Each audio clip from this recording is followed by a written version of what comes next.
You're listening to the Business of Pharmacy podcast with me, your host, Mike Kelzer. Colleen, for those that haven't come across you online, introduce yourself and tell our listeners what we're talking about today. My name is Colleen Shields. I am the CEO of RescueMeds Pharmacy. We are exclusively a work injury pharmacy located in Annapolis, Maryland, and licensed in 15 states and counting. All right. So, Colleen, a lot of salespeople come in the store with a PBM connected to workers' comp. Mm-hmm. And these guys or gals, salespeople, and they come in and they say, use our workers' comp card, but we're going to take the profit because there's a certain amount that these claims have to pay. We're going to tell you we're going to make it really easy for you, while the whole time they're taking all the profit from us. Colleen, am I close on that, or am I just way off? You're 100% right. 100% right. I rarely hear that. Doesn't that feel good? My employees say, you're right, Mike, but they do that because I pay them. They never come out and say, you're 100% right. But I got that from you. So, Colleen, our listeners, they're mainly pharmacies. We know the whole vertical integration of the pharmacies, and we know that there's spread pricing and things like that. These salespeople that come in, they haven't opened up their own pharmacies saying that they're workers' comp pharmacies, are they? No, but what they do is they provide the patients these quote-unquote pharmacy cards, and they use deceptive language, and we believe unfair trade practices, to try to trick the patient into thinking they must use this pharmacy card. For the workers' comp. Correct. That's exactly what it is, because we know all the baloney that the PBMs do. And this is worse because it's trickery. It's worse than just having a card that somebody is incentivized and all that baloney. But it's even worse when you're injured and someone says, here's how you do it. And I should caveat that every state is different. Workers' compensation, you kind of have to go back to the beginning. And I'm sure your pharmacists are well aware, but I always like to remind people, workers' compensation was created in 1904, back when there was no insurance. There was no health insurance. If you were rich, you had health care. If you were poor, you chopped your arm off. It was have a nice day. You went home and died. And that's it. During the Industrial Revolution, obviously, there was a lot of push to try to make, for example, a 5-day work week even, and all these things. Workers' comp was created, called the grand bargain. And in its simplistic form, it's two things. It's very simple. It's lost wages and medical care. That's it. And it's almost the same as it was. Although there is some federal oversight, very narrowly relevant. This is decided state by state. And so subsequently, every state's laws are a little different. Obviously, some can be the same, but in some states, they can direct that care. Just so we're clear, in some states, they have the right. I would argue that anybody listening to this that's involved in any kind of PAC or any kind of legislative action, make as rigorous a plan as possible to prevent any state legislatures from enacting that language. When you say they can, that means it's legal for them to say, use this, but people still can go elsewhere? Or are you saying they mandate a certain way to do it? They mandate in some states. Gotcha. The federal government, in fact, federal workers' comp mandates the use of Optum. They mandate it. I have a lot of potential business down at the border, but we can't take it because we don't participate with Optum. It's not just that it's mandated if you're going to use the card. In other words, could somebody get out of that if they say, I'm going to pay and get reimbursed and the pharmacy is willing to do the paperwork and all that? Or is Optum PBM the only way that it can be built? Optum PBM is my understanding from my research. The way that this happened, it was written into their contracts. I wouldn't doubt that. Somebody did a very good sales job. Absolutely. I would question the legality of that. I'm a little bit surprised that there's not been a suit filed on behalf of National Association of Independent Pharmacists, or I don't know. So in some states, they mandate the whole thing. You must use Optum. In some states, very rare, but it's the biggest threat to anyone who's trying to take care of injured workers and injured workers in general, because then what happens, okay? Everyone's healed. No one needs medication. It's just not good. Because they're going to say, you don't need it anymore. You've got to be healed. So much time has passed, and obviously they don't want to pay. They don't want to pay more for it. So if they say you're healed, you're healed. That's right. And there's no alternative and there's no competition.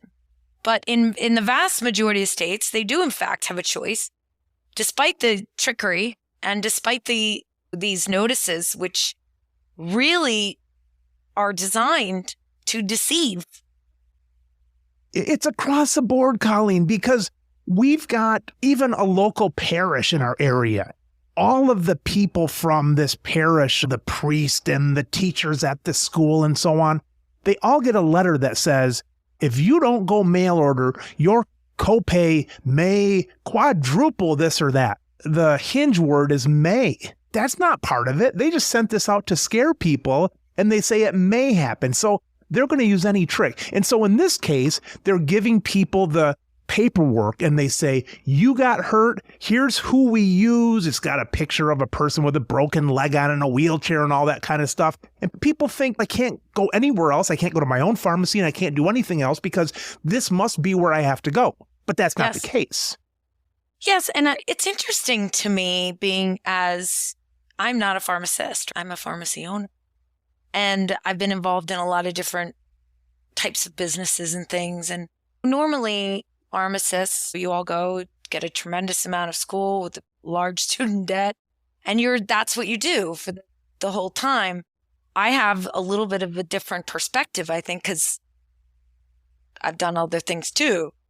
And I can tell you that I would be putting these things on social media as an independent pharmacy organization that is supposed to be paying dues to and all those things, because it's deceptive. It's not right. I think a lot of pharmacists, we can see ourselves getting screwed by the PBMs.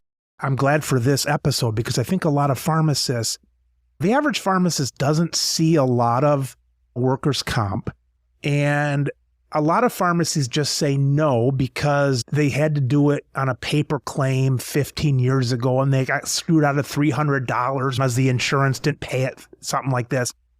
Then these sales guys come in and they say, we've got these cards and we can help. The sales guys, the brokers might go to the companies and even the pharmacies. They say, we're the local workers' comp thing, not telling you about the big spread pricing there. So I think pharmacists, personally, I'm talking at least, we've stepped back from it because it's a pain in the ass. We don't even want to think about doing it, and we don't want to think about the problems behind it. That's where I come in. What do you do, Colleen? How do you come in? So what we do is I'm a pharmacy location, and we deliver and ship meds to all the states we're licensed in. And so when that prescription comes into us, we ship it. We fill it, provided it passes CRISP and all that other pharmacy stuff, but clean, good, we're good to go. It goes out. We're not looking for a pre-authorization. We're not looking for a guarantee. We're not collecting a credit card number. We might not even have a claim number. That medication goes out. Could be $500, could be $1,000. That medication's go. We hold that receivable and we know how to collect on it. Colleen, I imagine then the average pharmacy doesn't want to do that, number one. Number two, they don't want to get stung at the end by not getting paid. So I imagine there's got to be a little bit more profit in these claims than you're seeing in the average retail store for this. Mm-hmm. Yeah, because the reasoning is we don't participate in contracts. So because we are not reliant on our Medicare and Medicaid business, or we don't take GoodRx cards, and we don't do any of that. Yes. So we are not beholden to that contract. And outside of that, Colleen, aren't there certain laws that say that the workers' comp claims have to be reimbursed at a certain level? Yes. There's Every laws on state's that. different. Every they're state all is different. They're all different. And some states, it's mostly based on AWP, but in some states, it's AWP plus 20%. In some states, it's AWP plus 40%. Some states, it's AWP minus 20%. That's not a very good state to do business in. And in some states, the problem that I see is that they create reimbursements that are so out of whack, like NADAC or something, that you can't operate. It's elimination of competition. You might as well just be creating a situation where only the PBMs can survive. In our side of the business, Colleen, everybody who's listening to this is basically having to pay the PBMs for the honor of doing business for their patients. And it's why I get to be on here every week, because we get to bitch and complain about it and all that kind of stuff and hopefully find some solutions. Every pharmacist who heard those kind of numbers from you are angry right now, not at you. They're angry at the PBM for what they've done to us.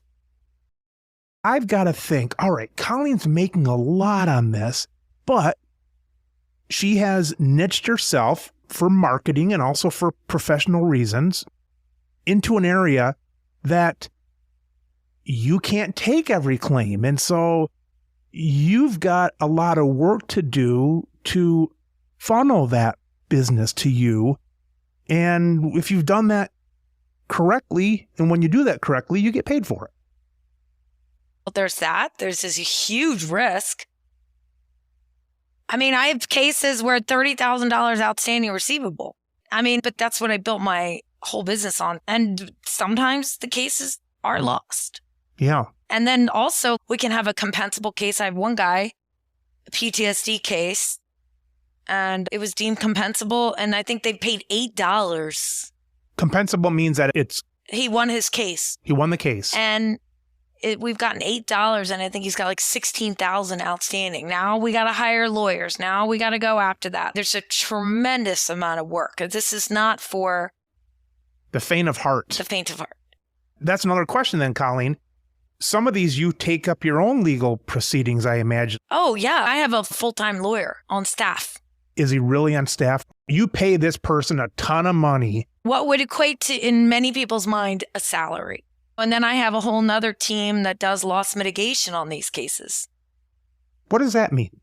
You have to analyze your risk, and you have to examine the case, and you have to understand what that case looks like, and you have to have a legal hat. And then I have a clinical team that's really understanding the nuts and bolts and what kind of evidence do we need. We understand that medication is related to the claim, but the insurance carrier doesn't. So what kind of documentation do we need to get to show that it is? So do some of these you reject before you fill them? Are there some that you say we can't do because this isn't clear enough that it's all the reasons you mentioned?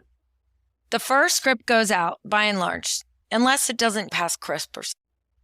But I can't even think of a time that's ever happened. I think the only thing that's ever come up is, yeah, it's early. We're going to be sorry. You're going to have to wait 2 more days for that. So that first one goes out. And that's our value prop. We're going to take care of it. If your people refer me somebody that they can't take care of, they want to take care of, we don't solicit their commercial insurance. We're not trying to get those other meds with it. We just we stay in our lane. We stay in our lane strictly. We fill those meds. We get them out. Then we do a full unpack of that case. And we're looking for loss mitigation strategies to understand our risk and how bad it is. So by giving the first one, then that gives you like a 30-day buffer to decide on the next one, or maybe 15 days or something. Usually 30. Colleen, how long have you been doing this? How long has your pharmacy been open? RescueMeds since 2021. What was your proof of concept with this, with the big numbers and the risk and all that? Obviously, you can't just eyeball this with that kind of number. So how did you know this would work? With everything, there's a silver lining. And I was in sales for a long time. I worked for a company called Injured Workers Pharmacy, known as IWP, which is the largest work injury pharmacy in the space. And really, they taught me a lot. And I'm very grateful to my experience there.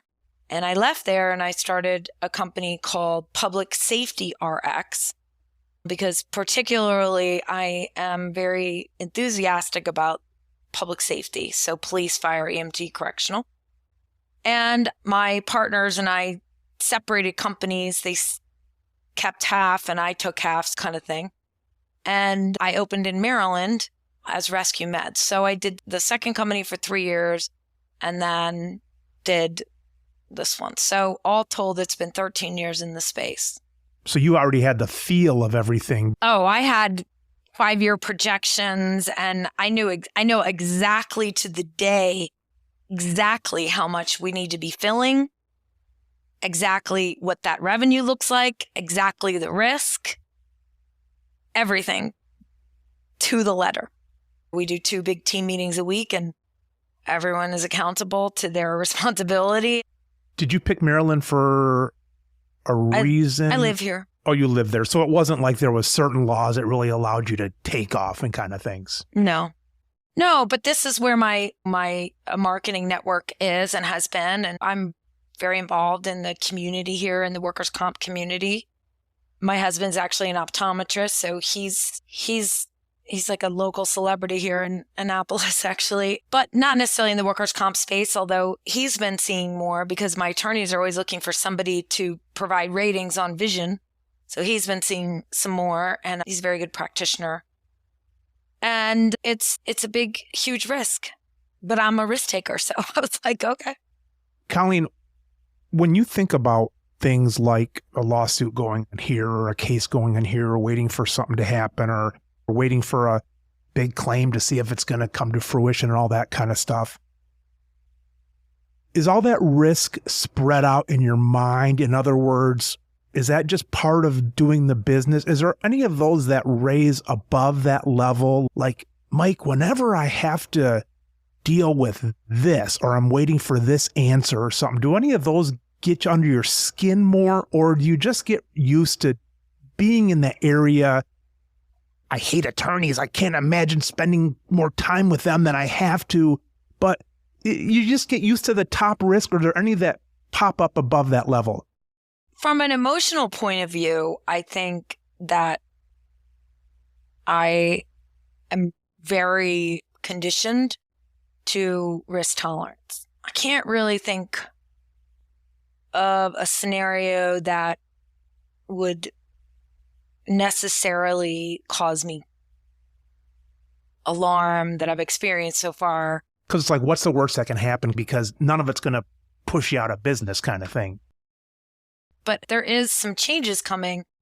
The Maryland Workers' Compensation Commission is attempting to create a new fee guide. That's a concern. I think there's a lot of people involved that don't know anything about pharmacy, and there's also a lot of insurance companies involved and not what we consider claimant-friendly companies. So that's a problem.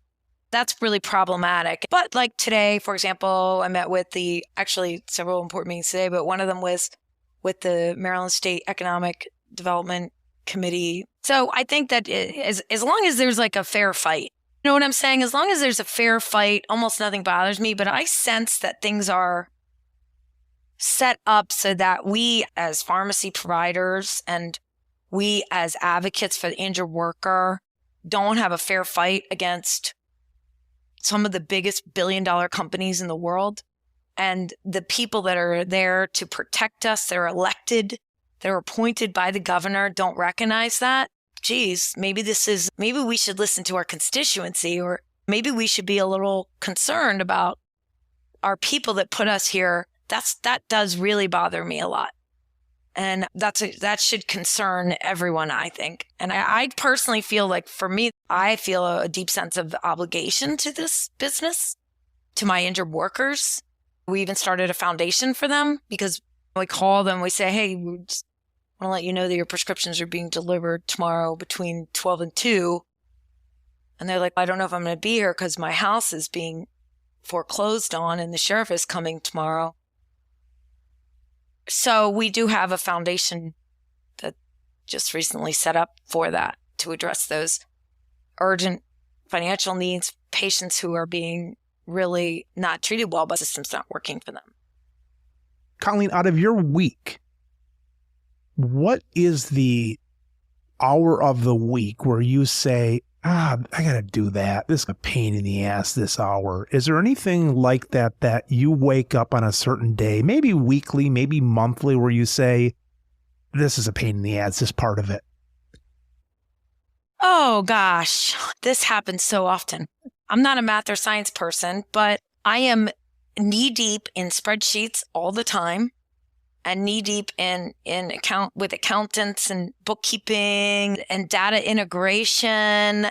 It sounds like you'd have to do a lot of that, but that's a pain. What balances that with your joy of that? Success. Moving forward with the plans. Yeah, I set out a 5-year plan, and I knew exactly what I wanted. I knew what I wanted to do and how I wanted to do it. And we had a down month in July. But other than that, we've been on track. As long as we're on track. How many people are in the company? How many full-time employees? 19. 19. I had a clue. I saw it on LinkedIn. There was like 12 people on LinkedIn in your company. So I knew it was somewhere in there. Break that down, Colleen, the 19 roughly. What do you got? A couple of this, a few of this. How does that break down? 5 billing people. We've got in marketing, we have 4. We have 1 technician, 3 pharmacists.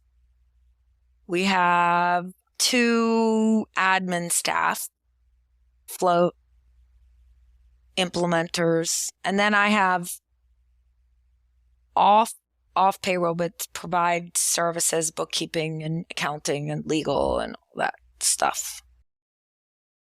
Colleen, what % right now of your customers are in the area that you can use your own courier or they come in the store versus things that you're actually using the mail, FedEx, to send out further?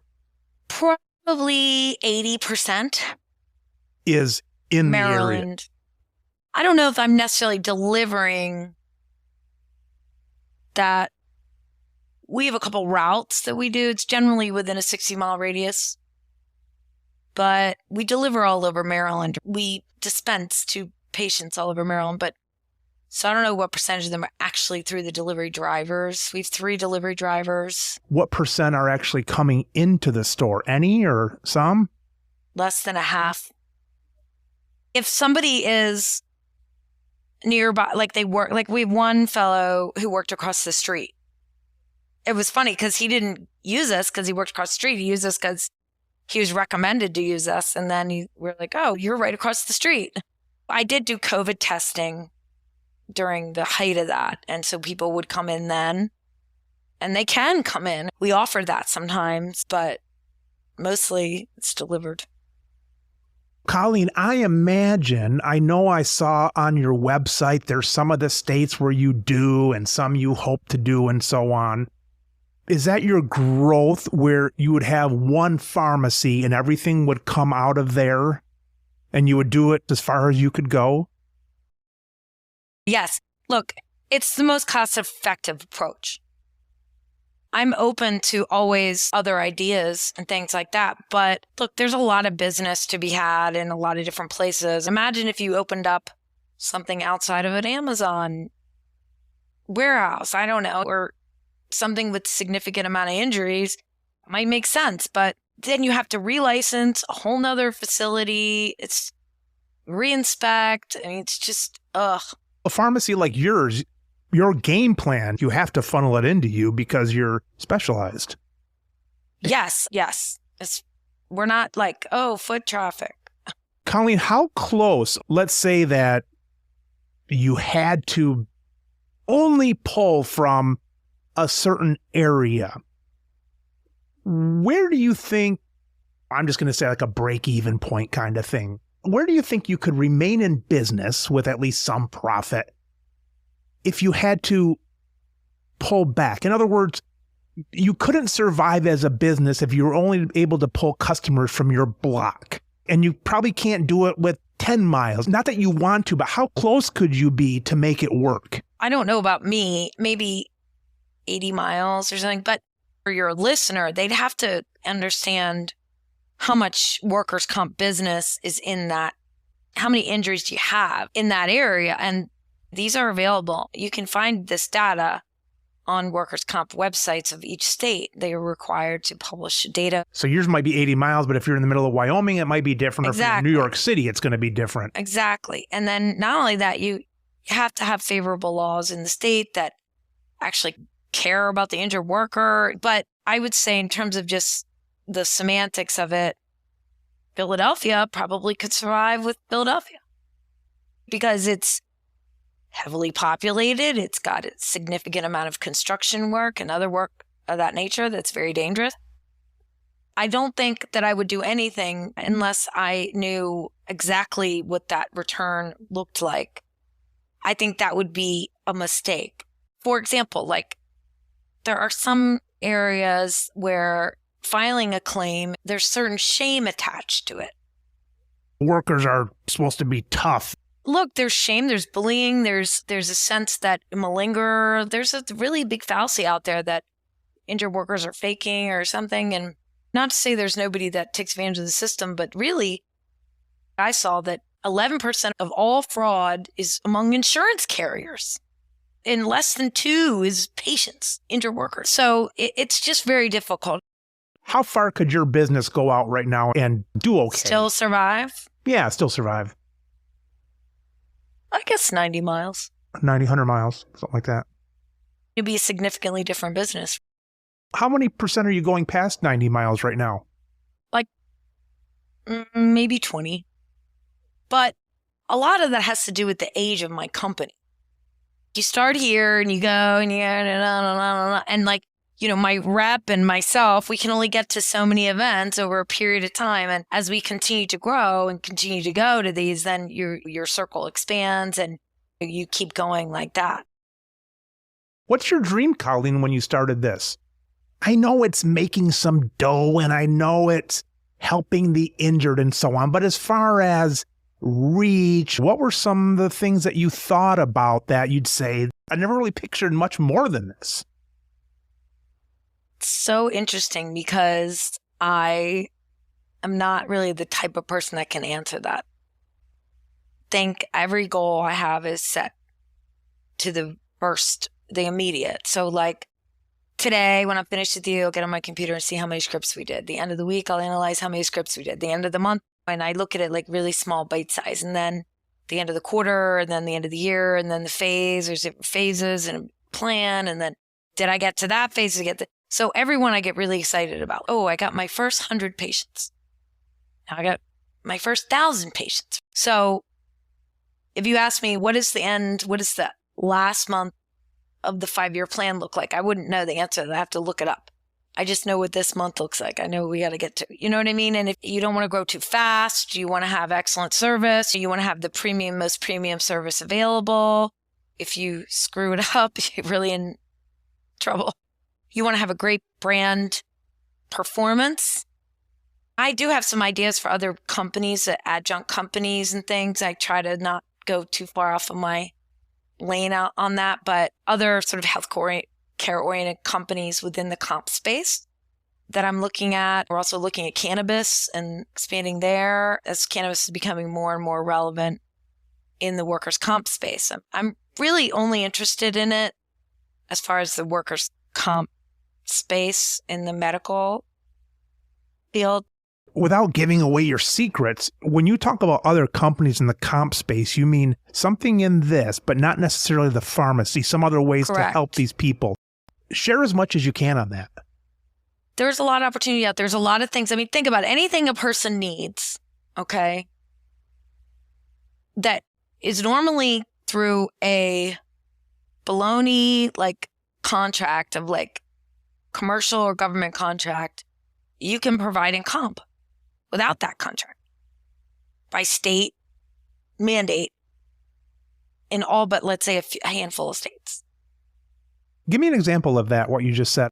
Okay, so what about transportation? Yeah, because we covered so far the lost work and the medical, but these are some other things. These are relevant, important things in comp. If you can't drive, what about transportation? What about DME? And what does that mean, though, that it's not in the contract, but it's in the comp? What does that mean? It means that the carrier is obligated to pay for it. Oh, it can't be like an optional thing. They have to when they sign up for this.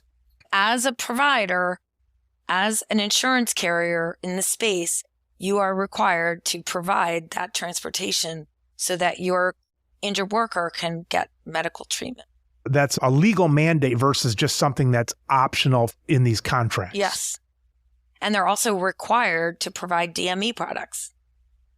So you could set up some kind of a Go Bus thing. You could do DME with this instead of the other one, that kind of thing. They're also required to provide dental stuff. They're required to provide vision aids, prosthetics. And then you have other things. You have imaging. Then you've got surgery. You've got medical office visits. Then you've got depositions. You've got IMEs, right? Independent medical evaluations. You've got ratings. So they rate your case. Interesting story, I'll tell you, actually. The Spanish pirates created this originally. Workers' comp. Funny story. If you lost a ring finger versus losing a thumb, they pay you X number of shillings, whatever it was, pieces of gold. If you lost your hand from here down, you get Y number of pieces of gold. If you lost from here down, so this is the original system of ratings. We're going to rate how bad it is in the level of loss. Somebody has to perform those ratings, a physician, presumably. In some cases, you can have a psychologist or a psychiatrist. These are all opportunities. I think, too, would be really fun to do would be, I don't know if you've watched what's going on in England with regard to pharmacists, but pharmacists can prescribe their own meds. Why is that? Because they're doctors of pharmacy. Duh! You know what I mean? They know more about pharmacology than a physician. You know what I'm saying? So it would be really fun to be on top of that wave too somehow. And I think that there could be. We'll see what happens in the healthcare space and how desperate we get for providers and things like that. But right now, the AMA or whoever, they don't want to bend until they have to, probably, on that stuff. Lots of other countries do it. Colleen, who are the bad players in this industry? And it would be tempting just to say, oh, people faking it. We already talked about that. But who are the bad players? There's obviously some people, maybe some companies, some insurances we talked about. Who's abusing this system? I did hear a report about some things that were going on in California that were really disturbing. Like people, I heard a story once, I don't know, it was an NPR or something, but these family members would go work for the same employer and then suddenly, quote, everyone would get injured. But I don't think it's good to propagate that. I've only personally come across that experience once ever. And I think the problem is when people do that, it does leave a bad taste in the provider's mouth. And so that's mainly it. But I would say that I think that the PBMs are the worst ones. Because what they do is they cloak themselves in this concept that we're saving money for the taxpayer. And it's all totally absolute nonsense. I mean, they literally have 5 streams of income on a single patient. And no transparency. And I'm sure you guys talk about it all the time. And it's just nutty. Colleen, you wake up tomorrow and you're not allowed to be in the medical space, let's say, but you've got these skills and talents. And somebody says you've got to start a business. What space are you going to outside of medical? Outside of comp also? It's a very good question. Gosh, the first thing that comes to my mind is go back to acting, but I was an actress originally. You were? Mm-hmm. What stuff did you like? Shakespeare. Oh, a thespian. Wow. I know. Gosh, that's such a good question. Real estate investing, probably. Real estate investing. Real estate investing. I love business building. I love working with people to get them in their light and get them to see themselves as with their talent and skill set and moving them along. How long have you been in the top leadership role with your earlier companies you were with? Were you in a CEO role at all? Because it seems to fit your personality, and it seems like if you weren't in this role, it wouldn't quite fit. So You're such a smart guy. When did you finally get into this? When I was at IWP, I have to say that I became very disenchanted because I felt that I was using 1/10 of my talent and skill set, and it was really very frustrating for me. And so my last role before starting RescueMeds with Public Safety RX, I was CEO, then I had investors step in, and I was co-president. It was challenging, had its challenges, and thus I'm here.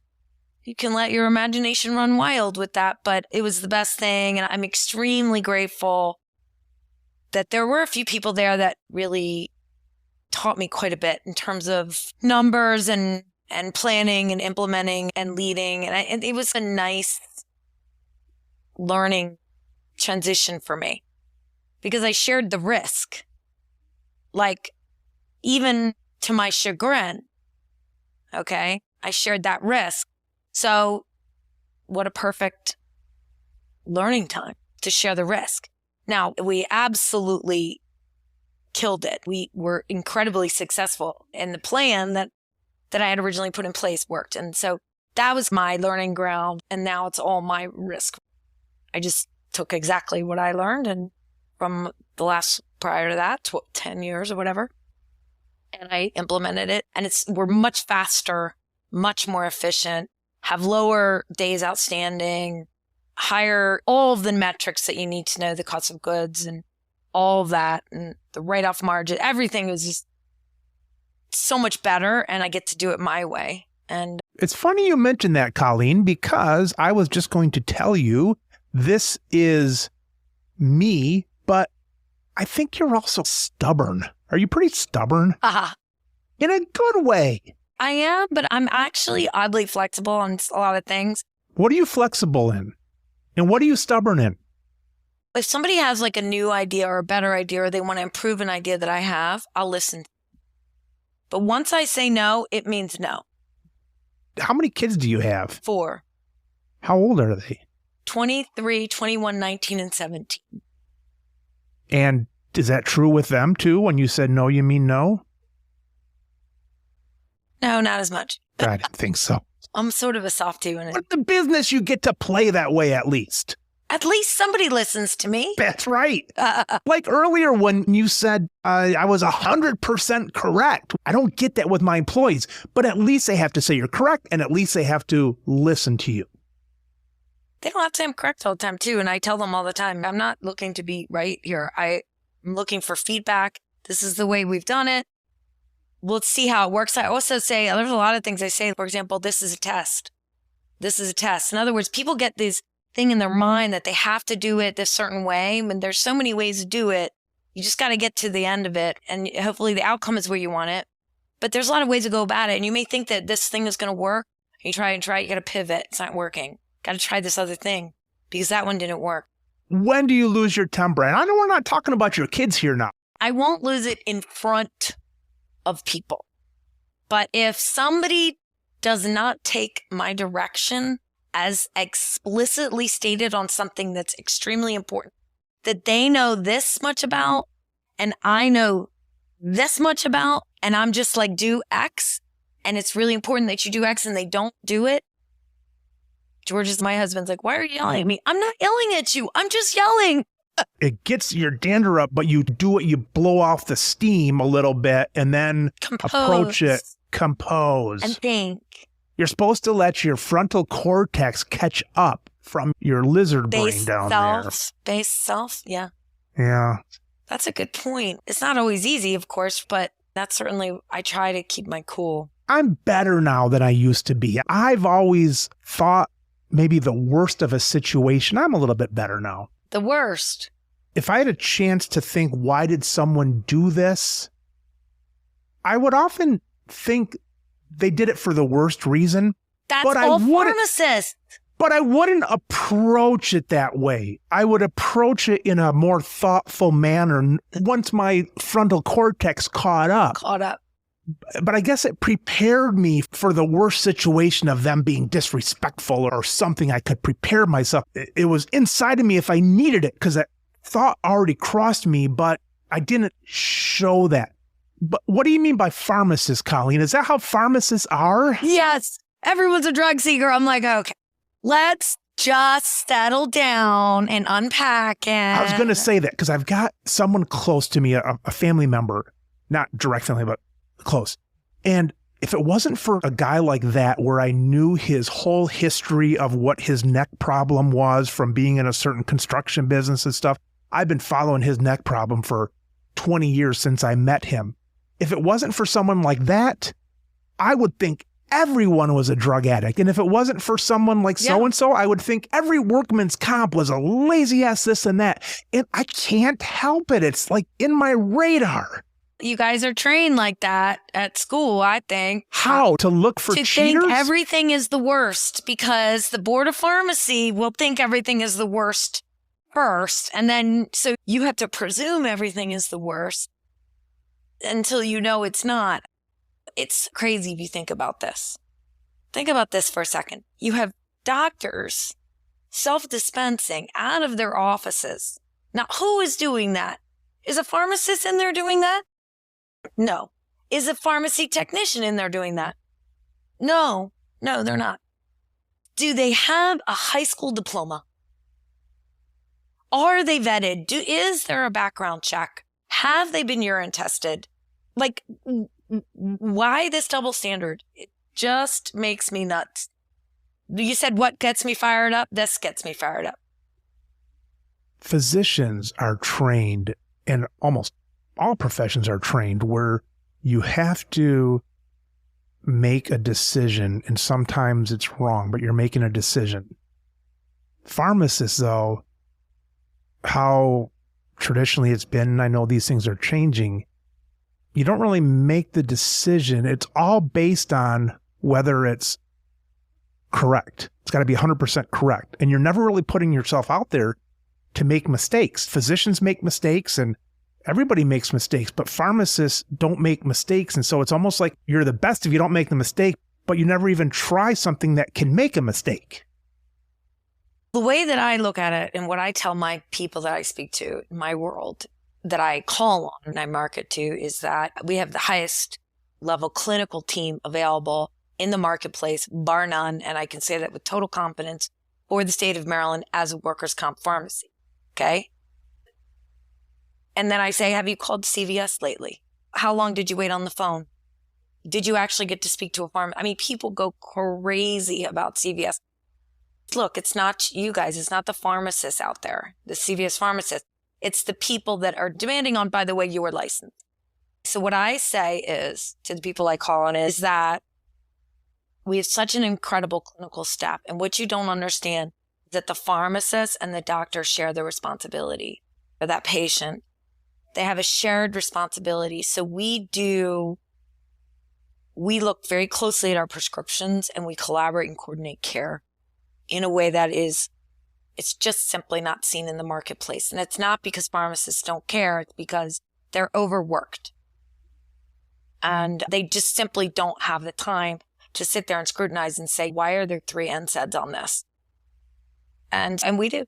I'm the first one to say for years, we don't want to do mail order and this and that, and it's better to talk to a pharmacist. Like, yeah, it is, if you're comparing it to standard mail order. But once you get into things that are specialized and deeper, does it matter if I'm standing next to you or I'm on a screen with you across the United States? That's the form, but the function, what's happening, that is important.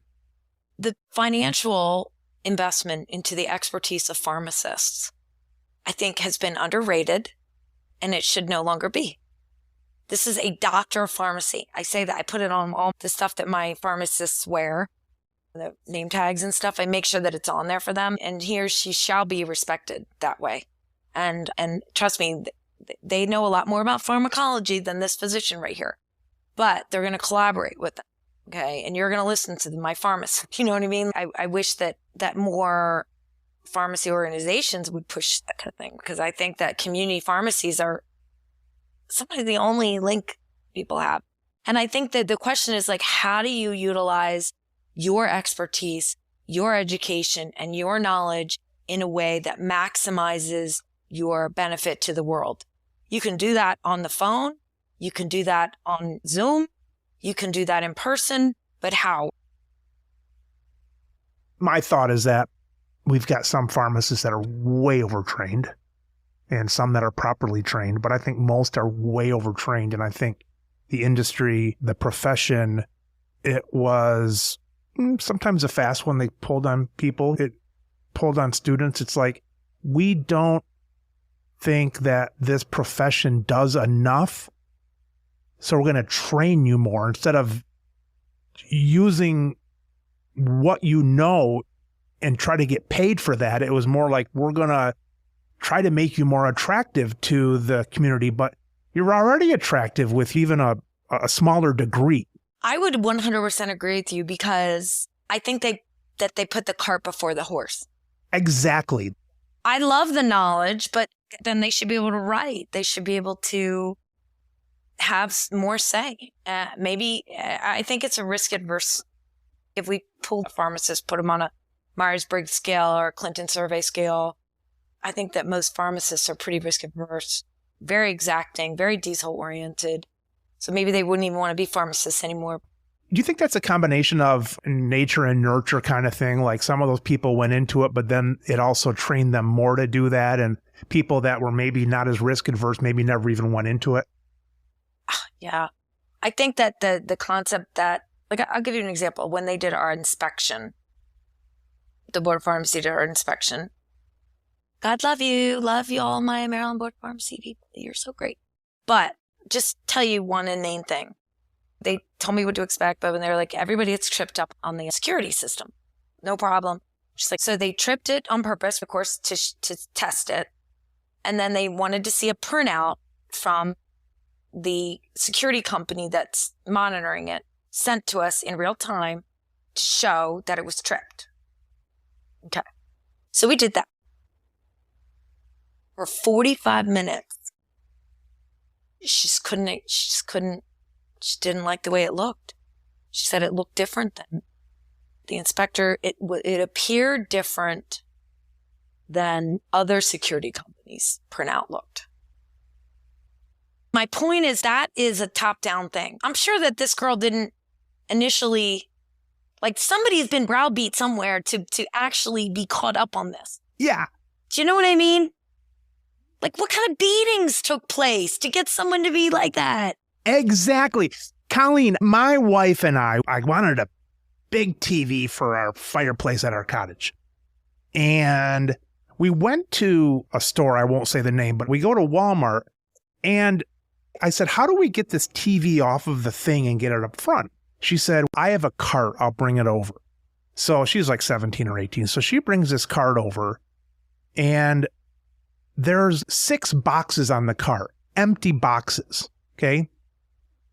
She takes the first box up, slice, fold, flatten, puts it in a file in the box on the floor, picks up the next box, slice. She's breaking down these boxes as we're waiting for this TV.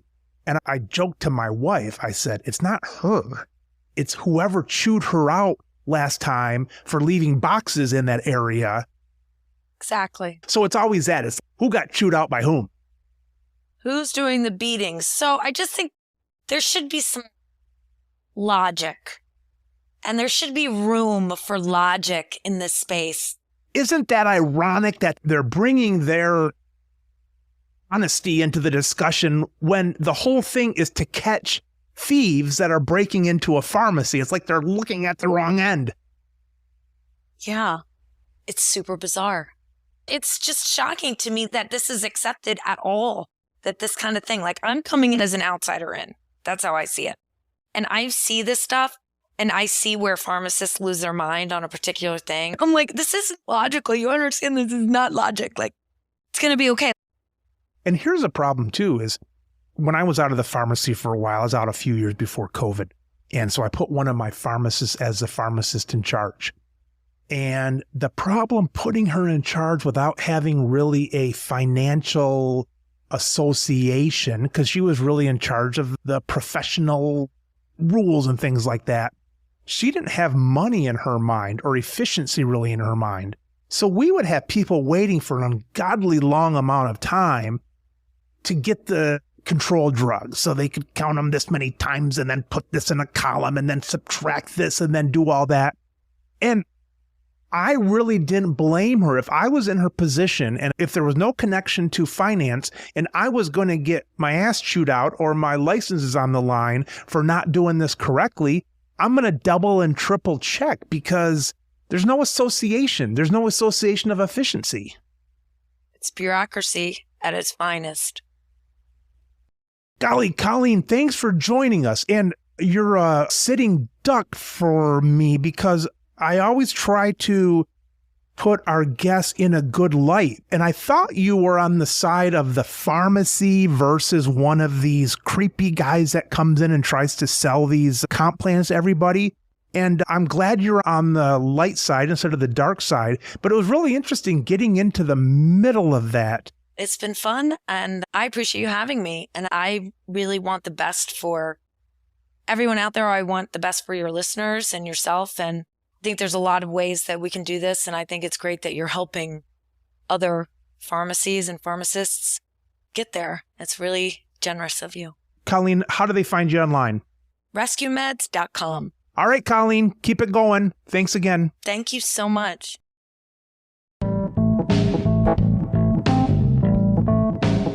You've been listening to the Business of Pharmacy podcast with me, your host, Mike Kelzer. Please subscribe for all future episodes.